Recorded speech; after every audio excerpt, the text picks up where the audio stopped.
നിങ്ങളുടെ പ്രണയ ജീവിതം തകർക്കുന്നത് പലപ്പോഴും നിങ്ങളുടെ പാർട്ട്ണർ ആയിരിക്കില്ല. അത് നിങ്ങളുടെ അറ്റാച്ച്മെന്റ് സ്റ്റൈലിലുള്ള ഇഷ്യൂസ് ആയിരിക്കും. ഈ ഒരു കാര്യം നിങ്ങൾ മനസ്സിലാക്കിയാൽ തീർച്ചയായിട്ടും നിങ്ങളുടെ എല്ലാ ബന്ധങ്ങളും ഒരു പുതിയ കാഴ്ചപ്പാടിലൂടെ നിങ്ങൾക്ക് കാണാൻ സാധിക്കും. ഒരുപക്ഷെ നിങ്ങളുടെ ഈ റിലേഷൻഷിപ്പ് ഇഷ്യൂസ് ഇന്ന് തുടങ്ങിയതായിരിക്കില്ല. അത് പലപ്പോഴും ബാല്യകാലത്ത് നിന്നും ആരംഭിച്ചതായിരിക്കും. ഞാൻ നിങ്ങളോട് ഒരു ചോദ്യം ചോദിക്കട്ടെ. പലപ്പോഴും നിങ്ങളുടെ പാർട്ട്ണർ ഒരു മെസ്സേജിന് റിപ്ലൈ തരാൻ വൈകിയാലോ അല്ലെങ്കിൽ ഫോൺ എടുക്കാൻ താമസിച്ചാലോ നിങ്ങൾക്ക് ദേഷ്യം വരാറുണ്ടോ? അവർ നിങ്ങളെ അവോയ്ഡ് ചെയ്യുന്നു എന്ന് നിങ്ങൾക്ക് തോന്നാറുണ്ടോ? അല്ലെങ്കിൽ നിങ്ങളുടെ പ്രിയപ്പെട്ടവർ നിങ്ങളെ ആത്മാർത്ഥമായിട്ട് സ്നേഹിക്കുമ്പോൾ നിങ്ങൾക്ക് അവരിൽ ഒരു ട്രസ്റ്റ് ഇഷ്യൂ തോന്നാറുണ്ടോ? അവർ നിങ്ങളെ യഥാർത്ഥമായിട്ട് സ്നേഹിക്കുന്നുണ്ടോ എന്ന് വിചാരിച്ചുകൊണ്ട് നിങ്ങൾ അവരിൽ നിന്നും അകന്നു പോകാൻ ശ്രമിക്കാറുണ്ടോ? ഇങ്ങനെ എന്തെങ്കിലും നിങ്ങളുടെ ജീവിതത്തിൽ ഇഷ്യൂസ് ഉണ്ടെങ്കിൽ തീർച്ചയായിട്ടും ഈ വീഡിയോ സ്കിപ്പ് ചെയ്യാതെ കാണുക. ഇന്ന് നമ്മൾ ഈ വീഡിയോയിലൂടെ കാണാൻ പോകുന്നത് 4 ടൈപ്പിലുള്ള അറ്റാച്ച്മെന്റ് സ്റ്റൈലിനെ പറ്റിയാണ്. അപ്പോൾ ഈ 4 ടൈപ്പിലുള്ള അറ്റാച്ച്മെന്റ് സ്റ്റൈല് പൂർണ്ണമായും മനസ്സിലാക്കുമ്പോൾ നിങ്ങളെയും നിങ്ങളുടെ ജീവിത പങ്കാളിയെയും അതുപോലെ നിങ്ങളുടെ ആത്മാർത്ഥ അടുത്ത ബന്ധങ്ങളെയും നിങ്ങൾക്ക് മനസ്സിലാക്കുവാൻ കഴിയും. അപ്പോൾ എന്താണ് ഈ അറ്റാച്ച്മെന്റ് സ്റ്റൈൽ എന്ന് നോക്കാം.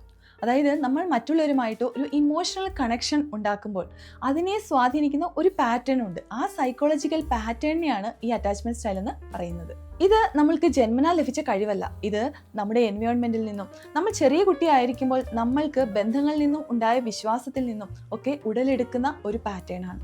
അതായത് നമ്മൾ സ്നേഹം സ്വീകരിക്കുന്ന രീതി, നമ്മൾ വിശ്വാസം സ്വീകരിക്കുന്ന രീതി, വേദന എങ്ങനെ കൈകാര്യം ചെയ്യുന്നു എന്നുള്ള രീതി, അതുപോലെ നമ്മൾ ഒരു സിറ്റുവേഷനിൽ മറ്റുള്ളവരോട് എങ്ങനെ പ്രതികരിക്കുന്നു എന്നതെല്ലാമേ നമ്മുടെ അറ്റാച്ച്മെന്റ് സ്റ്റൈലിനെ ആശ്രയിച്ചിരിക്കും.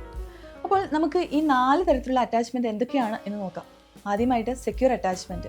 സെക്യൂർ അറ്റാച്ച്മെന്റ് ആണ് ഏറ്റവും ഹെൽത്തി ആയിട്ടുള്ള അറ്റാച്ച്മെന്റ് സ്റ്റൈല്. ഇവിടെ അമിതമായിട്ടുള്ള ചിന്തകളോ അല്ലെങ്കിൽ പേടിയോ തന്നെ വിട്ടിട്ട് പോകുമോ എന്നുള്ള ആകുലതയോ ഒന്നുമില്ല. പകരം അവർ സ്നേഹം കൊടുക്കുന്നതും സ്വീകരിക്കുന്നതും ഒരു ബാലൻസിലായിരിക്കും. എക്സാമ്പിൾ പറയാം. ഇപ്പോൾ ഭർത്താവ് ഓഫീസിലൊരു മീറ്റിങ്ങിലാണെന്ന് വിചാരിക്കുക. ഭാര്യ ഒരു മെസ്സേജ് അയച്ചു, പക്ഷെ അതിന് റിപ്ലൈ വന്നില്ല.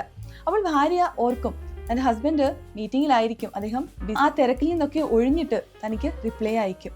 അവിടെ അവർക്ക് തൻ്റെ പങ്കാളിയോട് പൂർണ്ണമായിട്ടും ഒരു ട്രസ്റ്റ് ഉണ്ട്. അപ്പോൾ ഈ ട്രസ്റ്റിൽ അവർ മുന്നോട്ട് പോകുമ്പോൾ അവരുടെ ഇടയിൽ വേദനയോ ആകുലതകളോ പേടിയോ ഒന്നും ഉണ്ടാകുന്നില്ല. രണ്ടാമത്തെ സ്റ്റൈലിലുള്ള അറ്റാച്ച്മെന്റ് എന്ന് പറയുന്നത് ആങ്ഷ്യസ് അറ്റാച്ച്മെന്റ് ആണ്.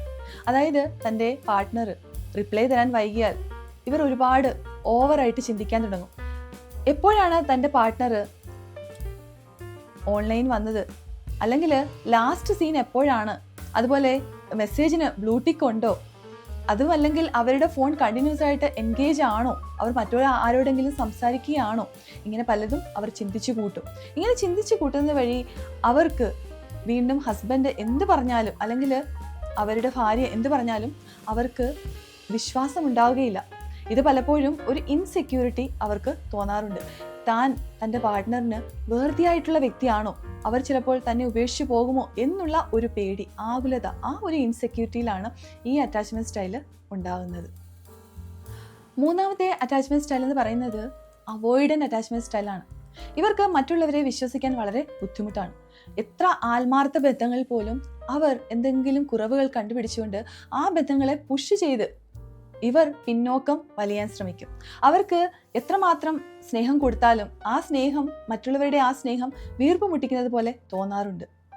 ഒരു എക്സാമ്പിൾ പറഞ്ഞാൽ, ഭർത്താവ് വിഷമിച്ചിരിക്കുകയാണെന്ന് വിചാരിക്കുക. ഭാര്യ പോയിട്ട് നിങ്ങൾക്ക് എന്തെങ്കിലും ബുദ്ധിമുട്ടുണ്ടോ എന്ന് ചോദിക്കുകയാണെങ്കിൽ ഭർത്താവ് എനിക്കൊരു പ്രശ്നമില്ല, എല്ലാം ഓക്കെ ആണ് എന്ന് പറയുന്നു. അതേസമയം തീർച്ചയായിട്ടും അദ്ദേഹത്തിന് എന്തോ ഒരു വിഷമോ എന്തോ ഒരു ബുദ്ധിമുട്ടുണ്ട്, പക്ഷെ തുറന്നു പറയാൻ പേടി. കാരണം ഭാര്യ പറയുന്ന അല്ലെങ്കിൽ കാണിക്കുന്ന ഈ സ്നേഹം യഥാർത്ഥമാണോ എന്ന് അവർക്ക് തോന്നാറുണ്ട്. അപ്പോൾ അവർ ആ ഒരു ഡിസ്റ്റൻസിൽ നിൽക്കുന്നതാണ് അവരുടെ സേഫ്റ്റി എന്ന് വിചാരിക്കുന്നു. അപ്പോൾ ഇങ്ങനെ അവോയ്ഡന്റ് അറ്റാച്ച്മെന്റ് സ്റ്റൈലുള്ള ആളുകൾ എപ്പോഴും മറ്റുള്ളവരെ പുഷ് ചെയ്തുകൊണ്ട് ഇവർ സ്വന്തമായിട്ട് എല്ലാ കാര്യങ്ങളും ഹാൻഡിൽ ചെയ്യാം എന്ന് പറഞ്ഞുകൊണ്ട് അവർ ഒരു ലോൺലി ആയിട്ട് നടക്കാനാണ് ശ്രമിക്കുന്നത്. അപ്പോൾ നാലാമത്തെ അറ്റാച്ച്മെന്റ് സ്റ്റൈൽ എന്ന് പറയുന്നത് ഡിസ്ഓർഗനൈസ്ഡ് അറ്റാച്ച്മെന്റ് സ്റ്റൈലാണ്. ഇതിൽ അവർക്ക് സ്നേഹം വേണം, എന്നാൽ അത് പേടിയുമാണ്. അവരെപ്പോഴും പുഷ് ആൻഡ് പുൾ പാറ്റേണിലാണ് ജീവിക്കുന്നത്. അതായത് ഒരു ദിവസം നല്ലതായിട്ട് അടുപ്പം കാണിക്കും, മറ്റു ദിവസം ആ അടുപ്പം പെട്ടെന്ന് അവർ പിൻവലിക്കും. ഇവരുടെ പാർട്ട്ണർ ഇത് കാണുമ്പോൾ മനസ്സിലാകുന്നത് ഇവർ ഭയങ്കര കൺഫ്യൂസ്ഡ് ആണ്, എന്തുകൊണ്ടാണ് ഇവരിങ്ങനെ പെരുമാറുന്നതെന്ന് അവർക്ക് മനസ്സിലാവുകയില്ല. അപ്പോൾ ഇത് ബന്ധങ്ങളിൽ പ്രശ്നം ഉണ്ടാക്കാറുണ്ട്. ഈ ഡിസ്ഓർഗനൈസ്ഡ് ആയിട്ടുള്ള അറ്റാച്ച്മെന്റ് സ്റ്റൈല് ഉണ്ടാകുന്നത് ചിലപ്പോൾ ചെറിയ കുട്ടിയായിരുന്നപ്പോൾ ഇവർക്കുണ്ടായ എന്തെങ്കിലും പെയിൻഫുൾ മെമ്മറീസോ അല്ലെങ്കിൽ അൺപ്രെഡിക്റ്റബിൾ ആയിട്ടുള്ള പേരൻറ്റിങ് സ്റ്റൈലോ അതുപോലെ അവർ ഇമോഷണലായിട്ട് അവരെ നെഗ്ലിജൻസ് ഉണ്ടാവുകയൊക്കെ ചെയ്താവാം. അപ്പോൾ നിങ്ങളുടെ അറ്റാച്ച്മെൻറ്റ് സ്റ്റൈല് നിങ്ങൾക്ക് മനസ്സിലായെന്ന് വിചാരിക്കുന്നു. അതിനുശേഷം നിങ്ങളുടെ ബാല്യകാലത്ത് നിങ്ങൾക്കുണ്ടായ എന്തെങ്കിലും പെയിൻഫുള്ളായ മൊമെൻറ്റ്സ് ഉണ്ടെങ്കിൽ അതും ഒന്ന് ഓർത്ത് വെക്കുക. കാരണം ഇത് രണ്ടും നിങ്ങൾ മനസ്സിലാക്കി കഴിയുമ്പോൾ മാത്രമേ നിങ്ങൾക്ക് പൂർണ്ണമായിട്ടും ആ ആവശ്യമില്ലാത്ത അറ്റാച്ച്മെൻറ്റ് സ്റ്റൈലിൽ നിന്നും നിങ്ങൾക്ക് ഒരു സെക്യൂർ ആയിട്ടുള്ള അറ്റാച്ച്മെൻറ്റ് സ്റ്റൈലിലേക്ക് പോകാൻ കഴിയുകയുള്ളൂ. ചെറിയ കുട്ടിയായിരിക്കുമ്പോൾ നിങ്ങൾ ചിലപ്പോൾ കരഞ്ഞപ്പോൾ ആരും ആശ്വസിപ്പിക്കാൻ ഉണ്ടായിരുന്നില്ല, അല്ലെങ്കിൽ ആ കരച്ചിൽ കേട്ട് ഇതൊക്കെ വലിയ കാര്യമാണോ എന്ന് പറഞ്ഞ് നിങ്ങളുടെ വികാരങ്ങളെ മനസ്സിലാക്കാതെ അതിനെ അടിച്ചമർത്താൻ ശ്രമിച്ചിരിക്കാം. ഇവിടെ നമ്മൾ വളർന്ന എൻവയോൺമെൻറ്റിനെ പറ്റി പറയാനോ അല്ലെങ്കിൽ നമ്മളെ വളർത്തിയവരെ കുറ്റം പറയാനോ അല്ല ശ്രമിക്കേണ്ടത്. പകരം ആ അറ്റാച്ച്മെൻറ്റ് സ്റ്റൈൽ മനസ്സിലാക്കി ആ ബാല്യകാലത്തുണ്ടായ പെയിൻഫുൾ മൊമെൻറ്റിനെ പറ്റിയോ അല്ലെങ്കിൽ ആ ട്രോമയെ പറ്റിയോ മനസ്സിലാക്കിക്കൊണ്ട് നമ്മൾ അതിനെ കറക്റ്റ് ചെയ്ത് ആ ഒരു പെയിൻഫുൾ മൊമെൻറ്റിനെ റിലീസ് ചെയ്ത് ഹീലാക്കിക്കൊണ്ട് ഒരു സെക്യൂർ അറ്റാച്ച്മെൻറ്റിലേക്ക് പോവുകയാണ് ചെയ്യേണ്ടത്.